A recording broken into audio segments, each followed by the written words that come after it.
President, do you think deportations should focus on criminals or all people who are here illegally? Should start focusing on criminals, and that's what we've been focused on. Very bad criminals, dangerous criminals. But Stephen Miller said to go out and arrest every person who's here illegally. He's told ICE to arrest everyone who's here illegally. Stephen and I have a very good understanding. He's a terrific person. We have a great understanding. Stephen Miller, definitely not a terrific person. And now reporting indicates that based on his disclosures, financial disclosures, he might have some pretty significant conflicts of interest as it pertains to his personal investments and what he's currently doing as part of the Trump administration. So as we all know, and thanks to the Wall Street Journal doing some excellent reporting on this, these ICE raids have really ramped up beginning in early June. And part of the reason why is because Stephen Miller specifically told ICE, listen, you guys are not meeting the numbers that we want. So we want you to go for the low hanging fruit. We want you to go to Home Depot parking lots, find the day laborers. They tend to be undocumented, round them up, arrest them. We're gonna deport them. We want to increase our numbers. Well, now it turns out that it might not just be about Trump wanting to beat Obama's deportation numbers, Obama, the deporter in chief, as he was called. And to be fair, Trump is definitely very competitive and wants to beat Obama's numbers. I don't deny that at all. But for Stephen Miller, there's something personal and financial involved as well. And that has to do with his investment in Palantir, which is very, very much involved in our deportation schemes here in the United States.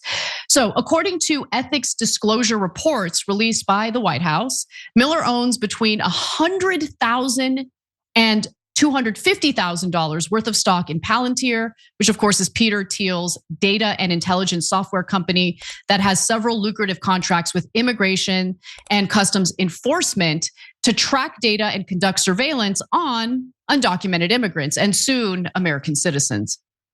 We've covered that.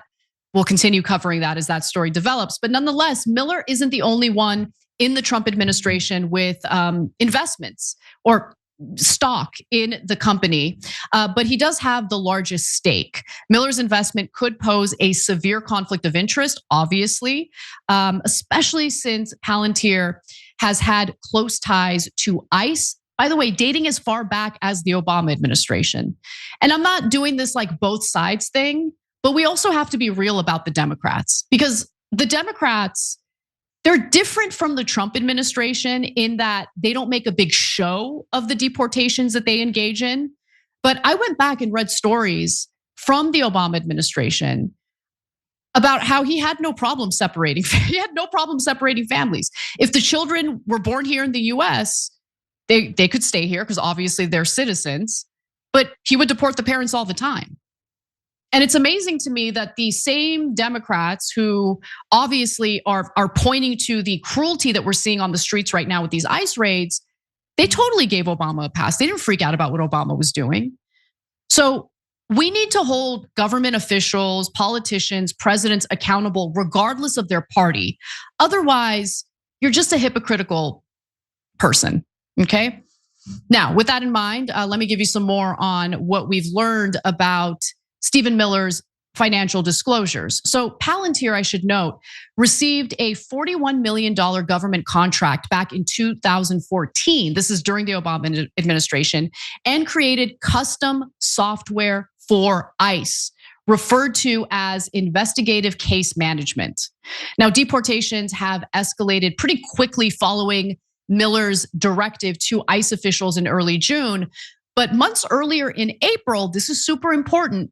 So just months earlier, ICE awarded Palantir another $30 million contract to create tracking software aimed at providing the agency with near real-time visibility into migrants engaging in self-deportation.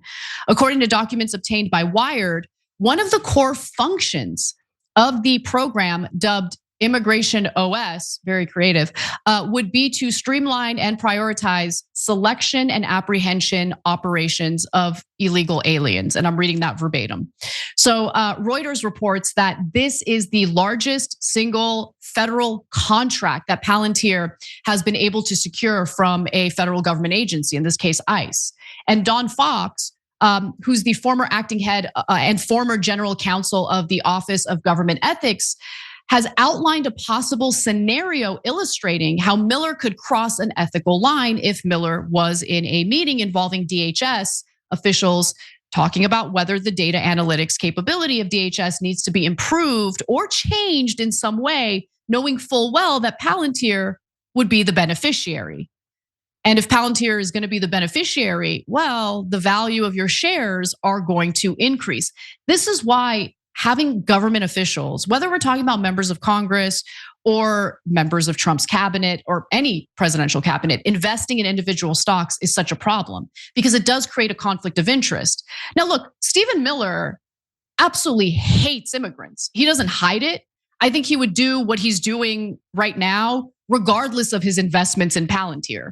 So I don't want to give him some sort of weird pass by saying, oh, his heart's not into it, but he's thinking about his pocketbook. So he's going to push for this terrible, cruel immigration policy simply because he wants to make money. No, I think in this case, yeah, of course he wants to make money, but he also gets to carry out the types of, in my opinion, cruel, disgusting policies that are currently being carried out right now with these ICE raids. And again, I mean, obviously, there's widespread support for deportations when it comes to Trump voters. But what we're really talking about here in terms of Trump losing favorability on immigration is that fragile coalition he was able to build in the last election cycle. That included independents, that included lifelong Democrats who were just so sick and fed up with Democrats, they decided to switch parties and take a chance on Trump. Those people are not very supportive of these types of immigration policies. They were under the impression that Trump was going to focus on criminals, meaning people who had committed violent crimes, had been convicted of said crimes, and were going to be deported. They were supportive of that. But when we're talking about street vendors, when we're talking about day laborers, when we're talking about unmarked cars that have ICE agents in plain clothes, just snatching people up in broad daylight from the streets. Let's just pause and think about that for a second. Can you imagine ICE agents? You don't know they're ICE agents. Okay, plain clothes, no identification. Sometimes they're even wearing masks. Can you imagine them busting through your workplace and just detaining people and arresting people? How terrifying is that? And that is what's happening right now. And if Trump is under any impression that this isn't hurting him politically, he's got another thing coming. If Republicans think this isn't hurting them politically, they've got another thing coming. Because people don't want to live in a terrorized world like that. Okay, even if they have a problem with Biden's immigration policies, doesn't mean that they wanted to swing all the way to what Stephen Miller is now pushing ICE to do. Now, ICE, I should say that Miller's investments have definitely paid off quite a bit.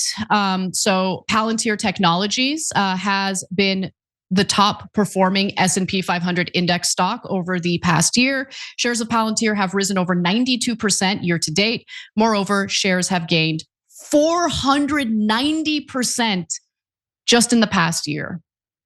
So you've got conflicts of interest.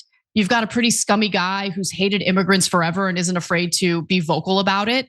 And you have people getting targeted in their workplace, snatched up by plainclothes ICE agents who aren't identifying themselves.